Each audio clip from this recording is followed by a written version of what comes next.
కళ్యాణ్ గారి మీద మీ అభిప్రాయం ఏంటి? ఆయన అంత వేస్ట్ ఫెలో. ఏంటి బ్రో అంత మాట అన్నావు? డిప్యూటీ సీఎం గా ఉన్నారు ఆయన. డిప్యూటీ సీఎం గా ఉన్నా కూడా కొంచెం ఆలోచించి మాట్లాడండి. As per individual constitution rights ప్రకారం ఎవరినైనా సరే విమర్శించే హక్కు ఉంది. విమర్శించకండి, తిట్టొద్దు దయచేసి. తిట్టడం కాదు, వేస్ట్ ఫెలో అనేది అదేమో పెద్ద భూతేం కాదు.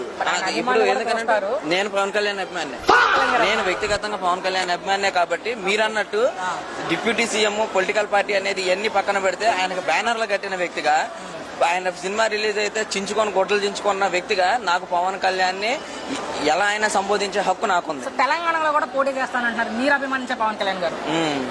మొన్న ప్రకటించారు ఆయన. ఆయనే ఉంటే తల్లచేరు ఎందుకని. ఇప్పుడు ఆ తెలంగాణలో చేసేవాడైతే తెలంగాణలో ఉండే వ్యక్తి కాబట్టి ముందు అటు నుంచి ఇటు రావాలి. అవును కదా. ఇప్పుడు తెలంగాణలో ఉంటున్నాడు, ఆయనకు ఓటర్ ఐడి అన్ని తెలంగాణలో ఉన్నాయి. మరి తెలంగాణలో ముందు పోటీ చేసి ఆడ గెలిచి ఏడకు రావాలి కదా. మరి ఎందుకు ఈ ఏడకొచ్చి ఇప్పుడు ఆడికిపోతుండు అంటే అది రామ్ లేదు. ఇప్పుడు తెలంగాణలో అంత దౌర్భాగ్యమైన పరిస్థితి ఏముంది? వాళ్ళిద్దరూ అక్కడ ఆల్రెడీ కేసీఆర్ గారు ఉన్నారు, ఒకళ్ళు, ఇంకోటి రేవంత్ రెడ్డి గారు ఉన్నారు. ఇద్దరు మేము దిద్దుతాం తెలంగాణని, మేము దిద్దుతాం అంటే పోటీ పడుతున్నారు.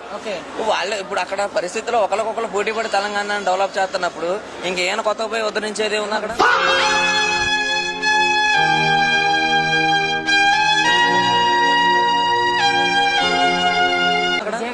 ముఖ్యమంత్రి అవుతారేమో అక్కడ పోటీ చేసి.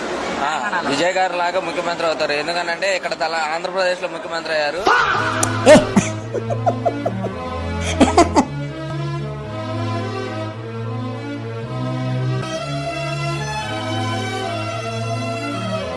కదా, అలాగే తెలంగాణలో కూడా సింగిల్ గా ముఖ్యమంత్రి అవుతారు. అంటే మీరు అంతగా అభిమానిస్తున్నారంటే మరి ఆయన మాత్రం విమర్శిస్తూనే ఉన్నారు. అవును, మరి ఒకప్పుడు పవన్ కళ్యాణ్ మాట్లాడితే చాలు, ఆయన నోరు విప్పితే చాలు అని చించుకున్నాం.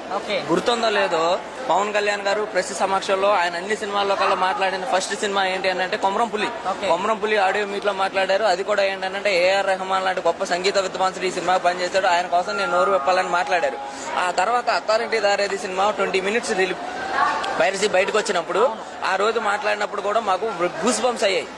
ఆ రోజు అలా ఉంది. ఈ రోజు అసలు నేను మాట్లాడబోతాను ఆయన బాగు, మేమన్నా ఏదన్నా టేప్ కొని పోయి మూతికైతే పోయేదన్న.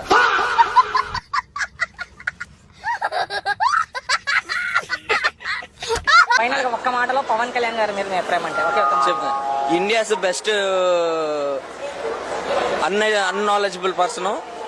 ఎటువంటి పరిజ్ఞానం లేని, పరిపక్వత గానీ పరిజ్ఞానం గానీ లేని వ్యక్తి ఎవరైనా ఉన్నారంటే అది సింపుల్ గా చెప్పాలి అంటే మనం ఒక మతి స్థిమితం లేని మనిషి కింద పరిగణలోకి తీసుకోవచ్చు.